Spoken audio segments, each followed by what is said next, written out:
आज हम बात करेंगे स्ट्रक्चर ऑफ KCl के बारे में, जिसको हम सिल्वाइट भी बोलते हैं। तो उसका जो स्ट्रक्चर है वो तकरीबन NaCl जैसा ही है। आप देख सकते हैं यहाँ पे सिर्फ Na को K से रिप्लेस किया है, यानी कि सोडियम की जगह हमने पोटेशियम को ऐड करा है, तो बन जाएगा KCl। तो जाहिर सी बात है दोनों का स्ट्रक्चर है वो कंप्लीटली सेम ही है, पर एक चीज जो है वो डिफरेंट है। आप देख सकते हैं यहाँ पे जो एटम्स की साइज है, आपको जो ये पर्पल कलर के दिख रहे हैं वो है Cl माइनस, और जो ये ग्रीन कलर के दिख रहे हैं वो है पोटेशियम यानी कि K प्लस। दोनों की साइज आप देखें तकरीबन सेम है, इतना ही डिफरेंस है, और ये साइज ही बहुत इंपॉर्टेंट है, आगे हम देखेंगे। तो यहां पर भी आप देख सकते हैं NaCl की तरह हर एक पोटेशियम के आसपास 6 क्लोराइड एटम्स है, और हर क्लोराइड एटम्स के आसपास 6 पोटेशियम एटम्स है, यानी कि इसका जो कोऑर्डिनेशन नंबर है वो 6 है, बिल्कुल NaCl जैसा। अब आगे देखते हैं हमने NaCl में क्या किया था, उसका इंटरनल स्ट्रक्चर फाइंड आउट करने के लिए हमने क्या किया था, उसके किसी भी एक फेज पर, किसी भी एक प्लेन पर हमने क्या किया था, एक्सरेज गिराए थे, और एक्सरेज क्या करते थे, रिफ्लेक्ट हो जाते थे, और कुछ एंगल के साथ रिफ्लेक्ट होते थे, और वो एंगल हमने नोट किया था और वो जो एंगल है वो प्रैक्टिकली ही मेजर किया जाता है।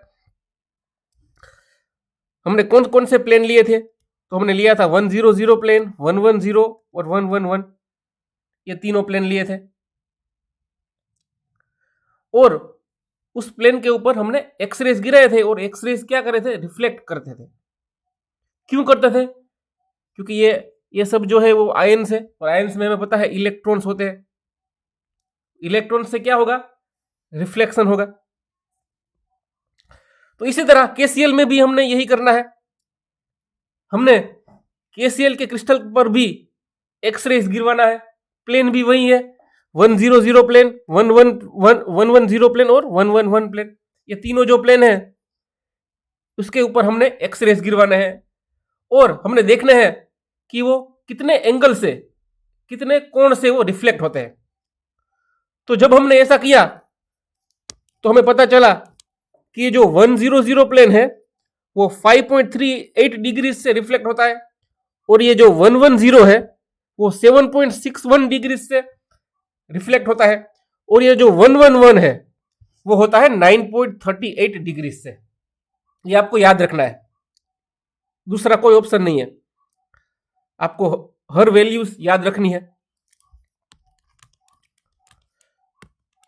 और मिक्स भी नहीं करना है, यानी कि जो 100 की है वो 5.38 ही होनी चाहिए, या आप दूसरी कोई नहीं लिख सकते।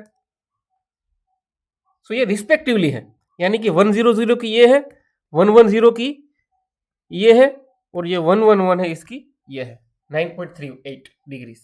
तो आपको ये सब वैल्यूज याद रखनी है।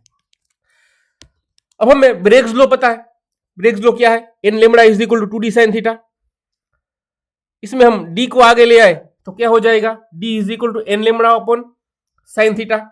अब हमें पता है n है वो है इंटीजर, ऑर्डर ऑफ रिफ्लेक्शन है वो जनरली हम 1 लेते हैं, फर्स्ट ऑर्डर रिफ्लेक्शन ही मेजर करते हैं। लेमड़ा है वो तो फिक्स्ड है, वो तो वेवलेंथ है, वो तो फिक्स्ड ही होगी।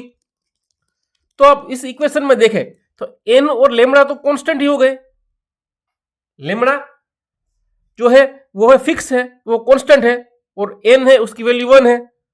तो हम ऐसा कह सकते हैं कि जो d की वैल्यू है, d यानी कि जो KCl के जो प्लेन्स के बीच का जो डिस्टेंस होता है उसको हम d बोलते हैं।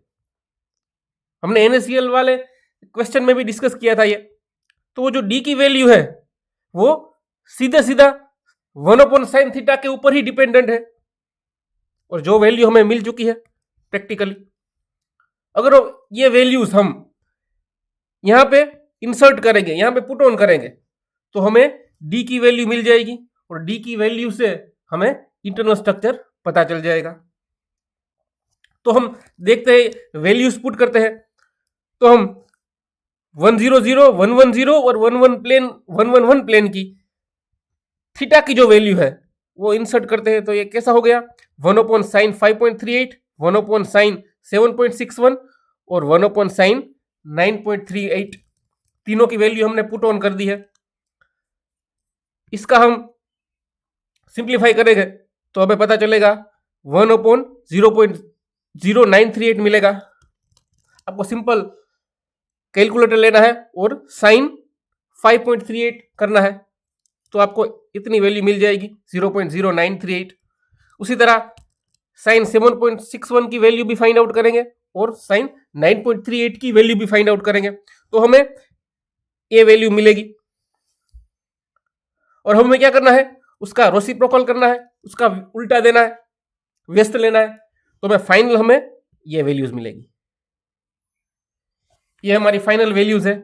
पर हमें तो क्या चाहिए, रेशियो चाहिए। तो ये तो कोई रेशियो नजर नहीं आ रहा है, तो हम क्या करते हैं, रेशियो पाने के लिए हम रेफरेंस के तौर पर हम सभी जो ये वैल्यूज है उसको हम 10.660 से डिवाइड कर देते हैं। क्या करते हैं, 10.660 से हम डिवाइड कर देते हैं। तो ये तो हो जाएगा 1, इसकी वैल्यू भी कुछ आएगी और इसकी वैल्यू भी कुछ आएगी। यानी कि वैल्यूज रेशियोज लेने के लिए हम क्या करते हैं, 10.660 से इन सभी को हम डिवाइड कर देते हैं। तो अब क्या होगा, तो हमें वैल्यूज जो मिलेगी वो ऐसी वैल्यूज मिलेगी। वो हमें मिलेगी वैल्यूज 1, 0.707 और 0.575, ये वैल्यूज मिलेगी। और अगर हम सिंपल क्यूबिक लेटाइस की वैल्यूज देखें, सिंपल क्यूबिक लेटाइस हो किसी भी क्रिस्टल में, तो उसकी वैल्यूज, डी की वैल्यूज क्या आनी चाहिए, उसकी डी की वैल्यूज आनी चाहिए 1, 0.705 और 0.578, इतनी वैल्यूज आनी चाहिए। आप देख सकते दोनों वैल्यूज को आप कंपेयर करें, दोनों वैल्यूज आपको लगभग सेम ही मिलेगी, तकरीबन सेम ही है। याद रहे, हमको जो वैल्यू कंपेयर करनी है वो सेम प्लेन की ही करनी है। यानी कि ये जो सिंपल क्यूबिक लेटाइस है उसका जो 100 प्लेन है, 110 प्लेन है और 111 प्लेन है, उनकी वैल्यू कितनी आनी चाहिए, इतनी आनी चाहिए। प्लेन बदलेगा तो वैल्यूज भी डिफरेंट होगी। पर सिंपल क्यूबिक लेटाइस हो अगर, तो उसकी जो वैल्यू है इन सभी प्लेन्स की इतनी रहती है। हमें कितनी मिली है इन सभी प्लेन्स की, हमें भी तकरीबन इतनी ही मिली है। तो हम कह सकते हैं कि जो केसीएल का स्ट्रक्चर है वो है सिंपल क्यूबिक लेटाइस। क्यों सिंपल क्यूबिक लेटाइस, क्योंकि उसकी वैल्यूज जो है वो हमें सिंपल क्यूबिक लेटाइस जितनी मिली है, ऐसा कह सकते हैं। पर हकीकत में ऐसा बिल्कुल नहीं है। केसीएल का जो स्ट्रक्चर है वो सिंपल NaCl जैसा ही है, सिर्फ हमने पोटेशियम को सोडियम से रिप्लेस कर दिया है। तो ये सिंपल क्यूबिक लेटाइस कैसे हो गया, तो उसके पीछे यहां पे एक कैच है। प्रॉब्लम क्या है वो आपको मैं बताता हूं।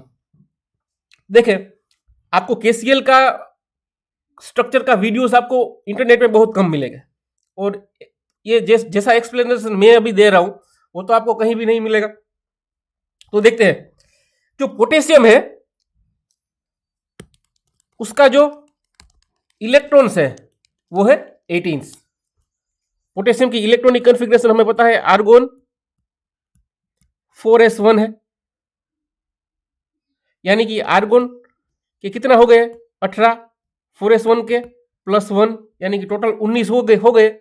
पर ये K+ है, यानी कि एक इलेक्ट्रॉन कम है, पॉजिटिव चार्ज एक ज्यादा है, इसका मतलब एक नेगेटिव चार्ज कम है, एक इलेक्ट्रॉन कम है। सो हमेशा कह सकते हैं इसके अंदर टोटल 18 इलेक्ट्रॉन्स है।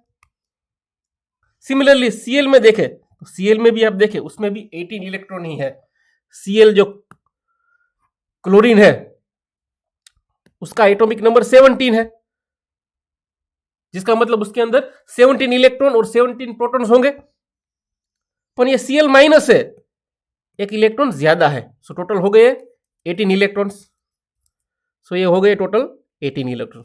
यानी कि जो पोटेशियम है और क्लोराइड एटम्स है दोनों के अंदर 18 इलेक्ट्रॉन्स है, यानी कि वो लगभग सेम ही इलेक्ट्रॉनिक अरेंजमेंट है उनकी। और जो एटॉमिक नंबर है वो है पोटेशियम का 19 और क्लोरीन का 17, ऐसा जैसा मैंने अभी बोला, यानी नजदीकी है। और एटॉमिक वेट भी देखे आप, पोटेशियम का है 39 और जो क्लोराइड है उसका है 35.5 ग्राम्स पर मोल। तो उसमें भी कोई बिग डिफरेंस नहीं है। तो होता क्या है, जब यहां पे एक्सरेज जो आते हैं केसीएल में, तब ये जो 111 प्लेन वाला प्लेन है उसके ऊपर जब एक्सरेज गिरेंगे तो जो पॉजिटिव के प्लस आयन से रिफ्लेक्ट हो गए एक्सरेज और सीएल माइनस से भी रिफ्लेक्ट हो गए, और दोनों का रिफ्लेक्शन रेट क्या है, सेम ही होगा। क्यों? क्योंकि अरेंजमेंट ही सेम है, इलेक्ट्रॉन्स की अरेंजमेंट है वो बिल्कुल सेम है। यानी कि आप के प्लस को और सीएल माइनस को ज्यादा डिफ्रेंशिएट नहीं कर पाओगे, क्योंकि जो इलेक्ट्रॉनिक कॉन्फ़िगरेशन है या फिर वेट है या फिर एटॉमिक नंबर है तो नियर अबाउट सेम ही है। सो क्या होता है, ये जो 111 वाला प्लेन है जहां पे एक्सरेज रिफ्लेक्ट होते हैं वो कैंसल आउट हो जाते हैं। यानी कि जो पोटेशियम से जो रिफ्लेक्ट होता है एक्सरेज, वो सीएल माइनस से साथ जो रिफ्लेक्ट होता है वो एक्सरेज, दोनों कैंसल आउट हो जाते हैं। यानी कि हमें परफेक्ट वैल्यू नहीं मिलती है, क्योंकि एक्सरेज है वो एक दूसरे के साथ पॉजिटिव आयन और नेगेटिव आयन दोनों एक दूसरे के साथ कैंसल आउट हो जाते हैं, इसलिए हमको ये वैल्यूज मिलती है। पर असल में ऐसा है नहीं। ये जो तीसरी वैल्यूज है 0.78, यहां पे गड़बड़ी है, ये हमें करेक्ट वैल्यूज नहीं मिलती क्योंकि दोनों की साइज सेम है। तो केसीएल में जो ओरिजिनल अरेंजमेंट है केसीएल की वो है face centred cubic close arrangement, यानी कि जो एनएससीएल की जो अरेंजमेंट है वैसी ही अरेंजमेंट है केसीएल की। देखिए मैं डिटेल में आपको समझाता हूं। देखिए KCl also has face centered cubic lattice similar to NaCl। दोनों की अरेंजमेंट सेम ही है, सिर्फ हमने सोडियम को पोटेशियम से रिफ्लेक्ट किया है, रिप्लेस किया है, नॉट रिफ्लेक्ट। देखिए तो NaCl and KCl have similar structure, diffraction patterns are surprisingly different। यानी कि जो स्ट्रक्चर सेम है पर जो डिफ्रैक्शन पैटर्न है वो सरप्राइजिंगली डिफरेंट है। ऐसा कैसे हो गया? तो हम कह सकते हैं कि जो एक्सरेज है जो इलेक्ट्रॉन से रिफ्लेक्ट होते हैं वहां उसका रोल है। कैसे? तो हम ऐसा कह सकते हैं, the greater the number of electron greater the reflection strength, यानी कि जितने इलेक्ट्रॉन ज्यादा हो गए उतनी रिफ्लेक्शन ज्यादा स्ट्रॉन्ग होगी। तो NaCl में क्या है? देखिए NaCl में जो इलेक्ट्रॉन्स है Na प्लस के और Cl माइनस के वो डिफरेंट है। उनके जो इलेक्ट्रॉन्स है सोडियम के और क्लोरीन के आप टोटल करोगे तो दोनों की वैल्यूज आपको डिफरेंट मिलेगी। दोनों के जो इलेक्ट्रॉन आप इसका सोडियम प्लस का इलेक्ट्रॉनिक कॉन्फ़िगरेशन लिख सकते हैं नियॉन 3s1, तो उसके अंदर आपको अलग इलेक्ट्रॉन मिलेंगे, डिफरेंट इलेक्ट्रॉन मिलेंगे। और Cl माइनस में भी डिफरेंट मिलेगा। Cl माइनस में तो हमें पता है 18 इलेक्ट्रॉन है, यहां पे हो गए 10। सो इसमें ज्यादा डिफरेंस है, आप देख सकते हैं। सो ये जो कैंसल आउट एक दूसरे को नहीं कर सकते, यानी कि जो Na से जो एक्सरेज गिरता है वो Cl से जो एक्सरेज गिरता है उसको कैंसल आउट नहीं कर सकते, क्योंकि दोनों की स्ट्रेंथ अलग अलग है। Na की स्ट्रेंथ Cl के मुकाबले डिफरेंट है। क्यों? क्योंकि उसकी अरेंजमेंट डिफरेंट है, उसके electron number of electron difference है। यहां पे भाई जितने इलेक्ट्रॉन हो गए ज्यादा उतनी स्ट्रेंथ ज्यादा होगी, जैसा मैंने अभी बोला, ज्यादा इलेक्ट्रॉन्स यानी ज्यादा रिफ्लेक्शन। सो यहां पे दोनों एक दूसरे को कैंसल आउट कर नहीं सकते, इसलिए हमको ट्रू वैल्यूज मिलती है। और KCl में क्या होता है, इक्वल नंबर ऑफ इलेक्ट्रॉन्स है और उनकी जो रिफ्लेक्शन स्ट्रेंथ है वो नियर अबाउट सेम है। यानी कि जो 111 प्लेन है, तीनों प्लेन में से जो 111 प्लेन है वहां पे क्या होगा, जो K प्लस से जो इलेक्ट्रॉन रिफ्लेक्ट हो गए वो सिमिलर हो गए Cl माइनस से जो एक्सरेज रिफ्लेक्ट हो गए उससे, क्योंकि अरेंजमेंट सेम है। सो दोनों एक दूसरे को कैंसल आउट कर देते हैं और हमें वैल्यूज मिलती है डिफरेंट, यानी कि सिंपल क्यूबिक लेटाइस की वैल्यूज मिलती है। पर इसका मतलब ये नहीं कि जो वैल्यूज मिली हमें सिंपल क्यूबिक लेटाइस की, उसका मतलब ये नहीं कि वो सिंपल क्यूबिक लेटाइस ही हो, वो तो एक दूसरे के साथ कैंसल आउट होने से हमको मिली है। सो असल में जो KCl का स्ट्रक्चर है वो आपको याद रखना है, वो है FCC। उनका स्ट्रक्चर है BCC, sorry simple cubic lattice नहीं है, वो है FCC। हालांकि हमें एक्सरे से ये मिलता है सिंपल क्यूबिक लैटिस जैसा, पर वो है नहीं। उसका रीजन मैंने आपको बताया, जो तीसरा वाला प्लेन है वो एक दूसरे के साथ कैंसिल हो जाता है। क्यों? क्योंकि जो पॉजिटिव आयन के प्लस है और जो नेगेटिव माइनस आयन है Cl माइनस, दोनों की वैल्यूज जो स्ट्रेंथ है, जो एक्सरेज रिफ्लेक्शन की जो स्ट्रेंथ है वो सेम है, सो एक दूसरे के साथ कैंसिल आउट कर जाते हैं।